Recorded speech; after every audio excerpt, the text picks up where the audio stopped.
¿Qué tal? Bienvenidos a este nuevo análisis. Normalmente vemos a la escuela como este gran motor de progreso, ¿verdad? El boleto seguro hacia la igualdad.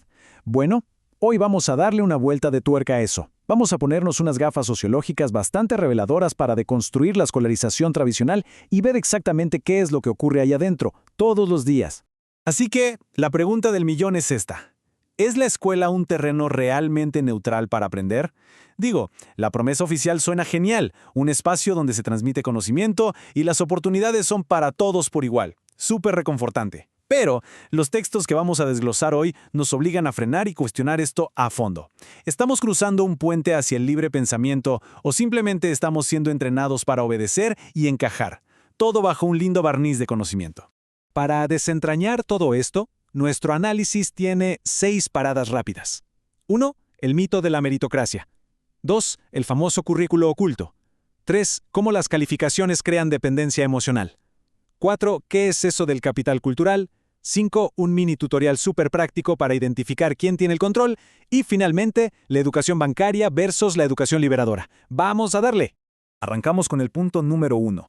El mito de la meritocracia. El gran igualador deconstruido. Fíjense en este choque tremendo entre lo que nos cuentan y lo que realmente pasa. La historia oficial dice, oye, si te esfuerzas y trabajas duro, vas a triunfar sin importar de dónde vengas. Pero la realidad estructural, según la investigación sociológica, cuenta una historia muy distinta. Estos autores sostienen que en lugar de nivelar el campo de juego, el sistema educativo básicamente actúa como una fotocopiadora de las desigualdades económicas. Literalmente termina premiando las jerarquías que ya existen allá afuera en la sociedad. Miren esta idea porque es brillante y a la vez un poco escalofriante. La escuela funciona como un filtro social disfrazado de justicia. Es una maquinaria tan sutil que logra convertir ventajas estructurales en algo que percibimos como puro mérito personal. ¿Y saben qué es lo peor? Que cuando alguien se queda atrás, el sistema logra que esa exclusión sistémica se sienta como un fracaso moral completamente personal. Nos enseñan a internalizar la culpa sin darnos cuenta de que la vara con la que nos medían estaba diseñada desde el día 1 para favorecer a otros. Pasamos al punto número 2. El currículo oculto, lecciones silenciosas de obediencia. Seguramente han escuchado hablar del crítico y educador John Taylor Gatto. Bueno, él insistía muchísimo en que la escuela obligatoria nos inyecta un currículo oculto que resulta ser muchísimo más potente que cualquier programa oficial de estudios. Y no estamos hablando de los temarios de matemáticas o de historia. Estamos hablando de un adiestramiento de conducta totalmente silencioso. Hablamos de lecciones invisibles sobre obediencia, sobre vivir atados al reloj y sobre agachar la cabeza ante una autoridad externa que, curiosamente, casi nunca tiene que dar explicaciones de sus propias reglas. Piensen en esto por un segundo.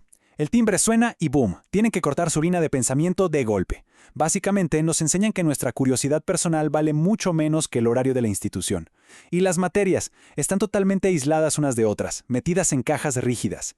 ¿Y qué hay de tener que pedir permiso hasta para hablar o para moverse de la silla? Ni hablar de tener que tolerar el aburrimiento extremo como si fuera una especie de deber sagrado.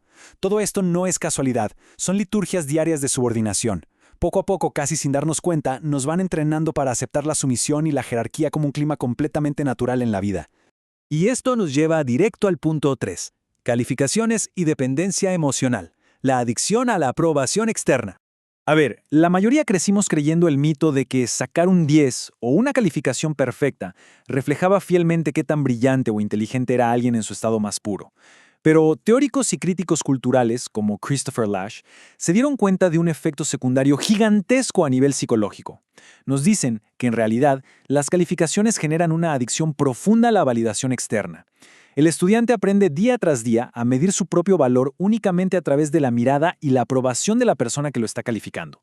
Y aquí está la clave del asunto. El sistema arranca de raíz nuestra motivación interna y la cambia por motivaciones externas.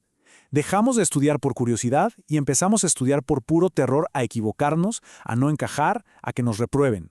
Esa curiosidad natural e insaciable que todos tenemos de niños es sustituida por unas ganas desesperadas de dar la respuesta que el sistema quiere escuchar. Sociológicamente hablando, esto es fuertísimo, porque piénsenlo, un adulto que vive aterrorizado por cometer errores y que necesita aplausos constantes para validar lo que hace, bueno, es un adulto increíblemente fácil de controlar y gobernar. Alguien a quien le va a costar muchísimo sostener una idea propia si no hay una autoridad arriba dándole el visto bueno. Vamos a la sección 4. Capital cultural y reproducción. manipulando la línea de salida. Para entender cómo se manipula el inicio de la carrera, tenemos que hablar del sociólogo francés Pierre Bourdieu y su brillante concepto de capital cultural. Bourdieu nos hizo ver que las escuelas para nada son espacios neutrales donde todos empezamos de cero. Nada de eso. Las escuelas manejan un idioma súper específico, esperan ciertos modales y dan por hecho que ya traes determinados conocimientos desde casa.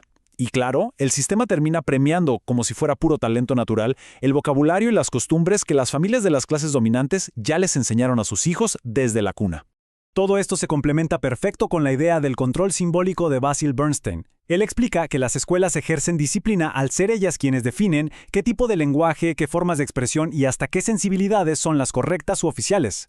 Bajo esta lupa, si un estudiante que viene de un entorno desfavorecido reprueba, no es necesariamente porque no se esfuerce, es simplemente porque lo metieron a jugar en un sistema que está configurado en un código cultural que no es el suyo. Pero ojo, el sistema legitima las costumbres de arriba y disfraza esta exclusión cultural diciéndonos que es un simple problema académico. Veamos un par de estos factores invisibles que el sistema convenientemente olvida cuando pone una nota final. Imagínense competir si en casa tienen una biblioteca silenciosa versus venir de un barrio ruidoso donde ni siquiera pueden dormir bien. O tener que salir a trabajar siendo apenas unos niños, en contraste con tener toda la tarde libre para repasar apuntes. O algo tan básico como tener seguridad nutricional frente a ir a clases con hambre. Incluso el simple léxico social que se platica en la mesa a la hora de cenar marca una diferencia abismal. A todos se les mide con exactamente la misma regla, ignorando por completo estos enormes abismos previos y luego, con total frialdad, nos dicen que los resultados son fruto del mérito objetivo. Pasemos a lo práctico con la sección 5. Un pequeño tutorial para identificar el control y detectar estos mecanismos en cualquier aula. Si quieren poner en práctica todo esto la próxima vez que pisen un centro educativo formal, hagan este ejercicio de observación en 4 pasos. 1. Fíjense en la dinámica de poder. ¿Quién es el que dice quién puede hablar y quién debe guardar silencio? 2. Miren la tarea en sí. ¿Se aplaude más que alguien repita de memoria lo que dice el libro o que realmente cuestione y entienda a fondo? 3. Rastreen la motivación. Si mágicamente desaparecieran las calificaciones, ¿alguien seguiría haciendo el trabajo asignado? Y 4. Pongan mucha atención a cuáles son exactamente esas credenciales o certificados que todos están persiguiendo de forma tan desesperada.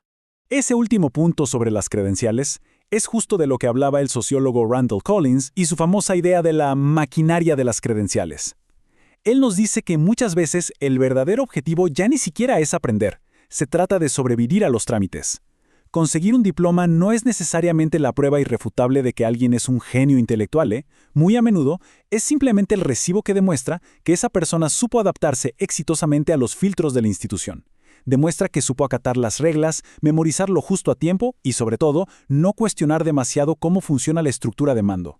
Llegamos a la última parte, sección 6. Educación bancaria versus educación liberadora, un cambio de paradigma total. Para ilustrar de forma brillante esta diferencia fundamental, nada mejor que las ideas del pedagogo Paulo Freire. Él le puso un nombre perfecto al sistema tradicional que domestica, educación bancaria. Ahí, imagínense al estudiante como un recipiente vacío. El profesor simplemente deposita información en él con el objetivo clarísimo de perpetuar la ideología del status quo, manteniendo las cosas tal como están y asegurando la obediencia.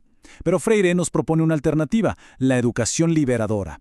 Aquí la dinámica cambia por completo. El estudiante es un participante activo, alguien consciente. La función ya no es encajar, la función es fomentar una verdadera conciencia crítica para alcanzar al final del día algo invaluable, verdadera autonomía intelectual. Fíjense en esta cita de Jacques Ellul que conecta todo esto de manera magistral. La propaganda más eficaz estrecha el campo de lo pensable hasta que ciertas interpretaciones parecen de sentido común. Esta es la clave absoluta de lo que hemos estado hablando. La verdadera influencia, la que se mete bajo nuestra piel, no es un tipo gritando eslóganes por un megáfono. Es algo que ocurre de forma súper sutil, todos los días, limitando silenciosamente nuestros horizontes mentales dentro del aula. La escuela da forma a nuestra visión del mundo, eligiendo cuidadosamente qué temas son importantes y cuáles simplemente se omiten, estrechando nuestra mente hasta que una versión completamente sesgada de la historia termina sintiéndose como puro y simple sentido común. Para construir una mente libre, primero tenemos que aprender a detectar esta atmósfera invisible. Ahora, desmantelar todo esto a través de la sociología no significa de ninguna manera que el aprendizaje sea inútil. Al contrario, significa que ahora podemos navegar por el sistema con plena conciencia de cómo funcionan sus estructuras. Así que después de todo este recorrido, la gran pregunta que nos dejan estos investigadores y que se queda flotando en el aire para todos nosotros es esta. ¿Vamos a permitir que la sociedad siga utilizando la educación simplemente para fabricar piezas sumisas y funcionales para la máquina del mercado? ¿O vamos a usar el conocimiento de una vez por todas para liberar verdaderamente a la mente humana? Se los dejamos ahí para que lo reflexionen profundamente. Ha sido un gusto enorme desglosar este análisis hoy. Sigan cuestionando todo y nos vemos en la próxima.